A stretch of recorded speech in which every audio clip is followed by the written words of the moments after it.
ಧಾರವಾಡದಲ್ಲಿ ಸಂಭವಿಸಿದ ಅಗ್ನಿ ಅವಘಡವು ಸಿಲಿಂಡರ್ ಸ್ಫೋಟದಿಂದ ಆಗಿದೆ ಎಂಬ ಮಾಹಿತಿ ದೊರಕಿದ್ದು ಪ್ರಕರಣ ಇದೀಗ ಆತಂಕಕ್ಕೆ ಕಾರಣವಾಗಿದೆ.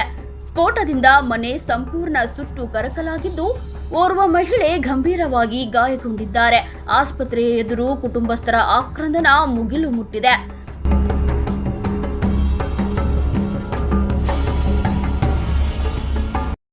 ಧಾರವಾಡ ತಾಲೂಕಿನ ತಡಕೊಡ ಗ್ರಾಮದಲ್ಲಿ ಈ ಘಟನೆ ನಡೆದಿದೆ.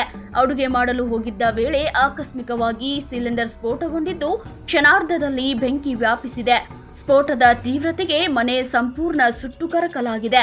ಘಟನೆಯ ವೇಳೆ ಮನೆಯವರು ಹೊರಗಡೆ ಕೂತಿದ್ದರಿಂದ ದೊಡ್ಡ ದುರಂತ ತಪ್ಪಿದಂತಾಗಿದೆ.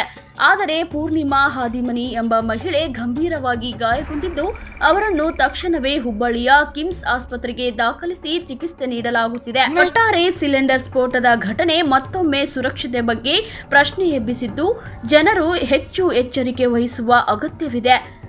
ಕ್ಷಣದ ಅಪ್ಡೇಟ್ಸ್ಗಳಿಗಾಗಿ ನೋಡ್ತಾ ಇರಿ ಜನಮನ ಸುದ್ದಿ. ಸದಾ ಜನಪರ, ನಿಮ್ಮ ಜನಮನ.